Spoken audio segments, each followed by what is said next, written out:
Alright, ladies and gentlemen, Fab's in the house. And today I've got the Spyderco Slysz Bowie here with me. I want to thank my buddy Blake for lending me this guy for review because this is a discontinued model and it's pretty hard to find. As usual, we're going to analyze the look, the sound, and the feel of this guy. But first of all, let's just do a quick size comparison. This is up against the Spyderco Nirvana, right over here. Beautiful piece. This is up against Spyderco Paramilitary 2, and let's do Para 3, just because it's kind of like in the same range kind of thing.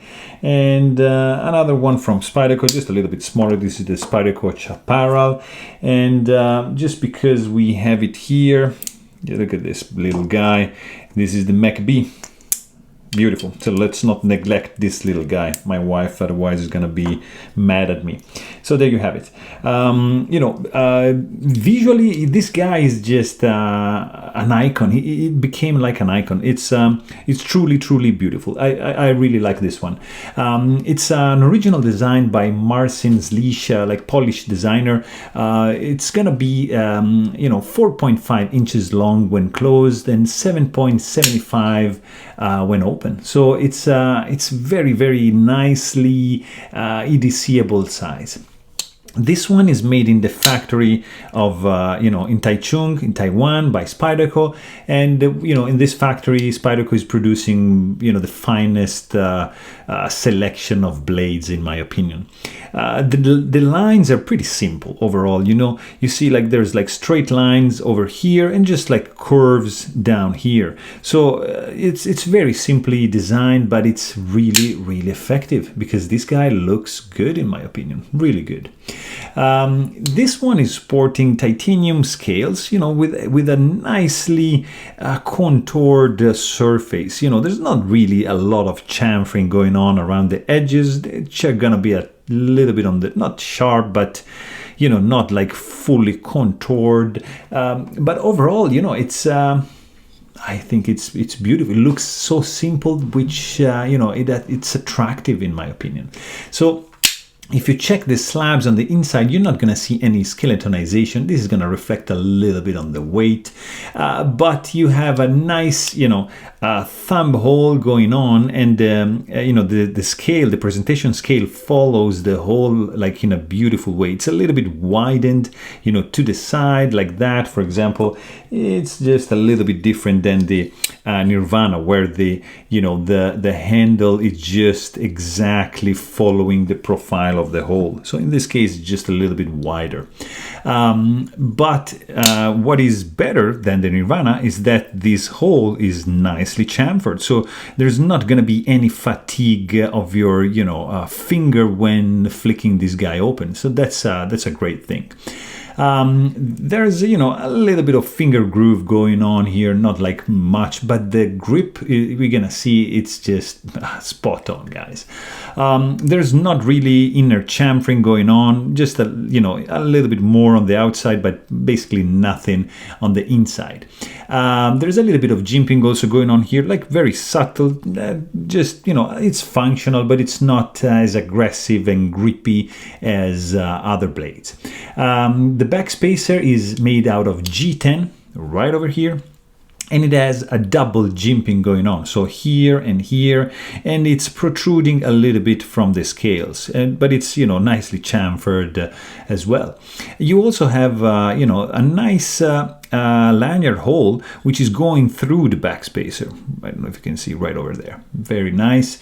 Also, the lock release relief, yes, it's great. You have this cut out over here in order to accommodate your thumb, like very, very nicely. Look at this, in order to push away the lock bar and to disengage it.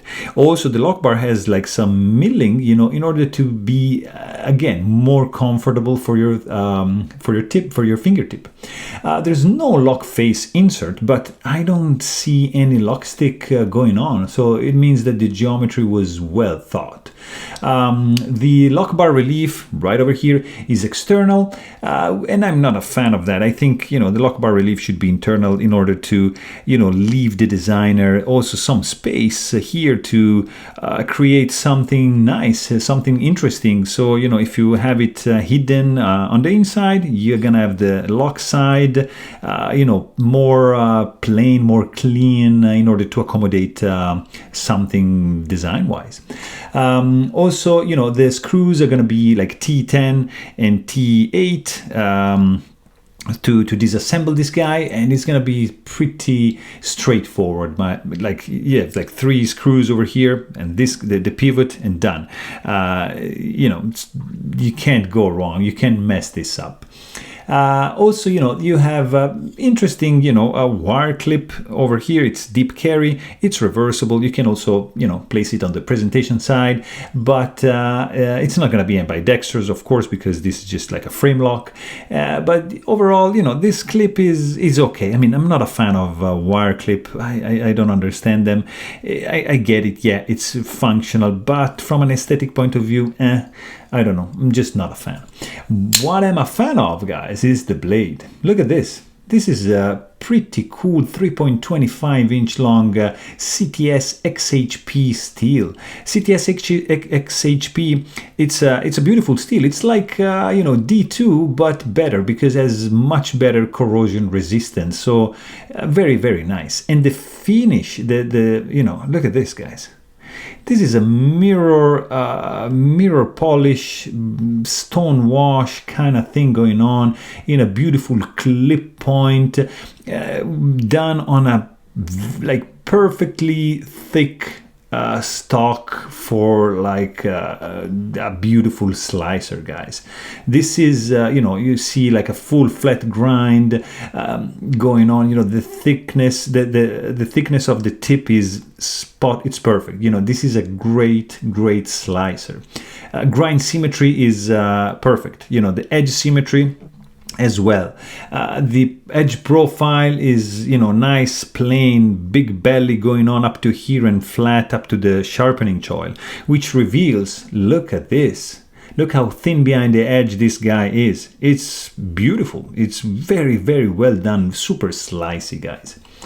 The plunge grind is very, very long because, it's a full flat grind, and it's angled to a point, where it intersects the whole tangent, to this side. I mean, I appreciate this guy very, very much. The jimping, as I was saying, it's not super functional, but it's still there. It's gonna give you a little bit of grip, over here, but not that much.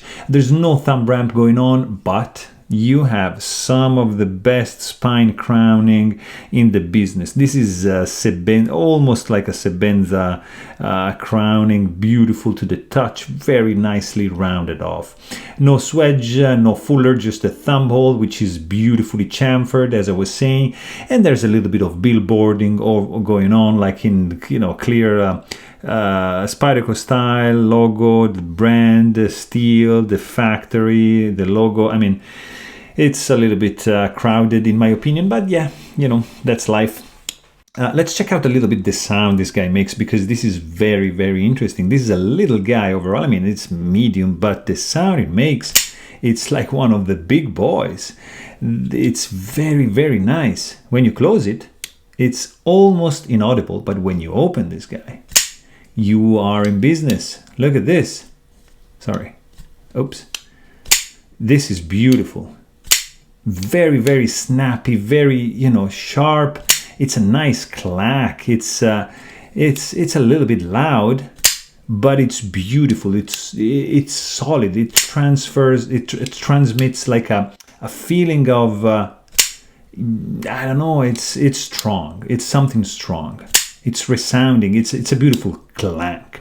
When closing, much subtler, quieter, almost muffled. But when you open, oh man, I love this sound. Very, very nice.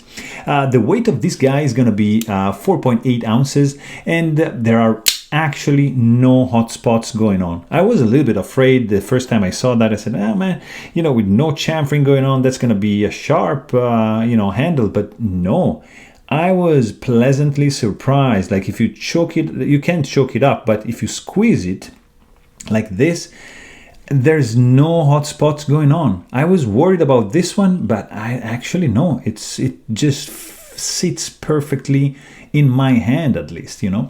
The jimping is right here, you know.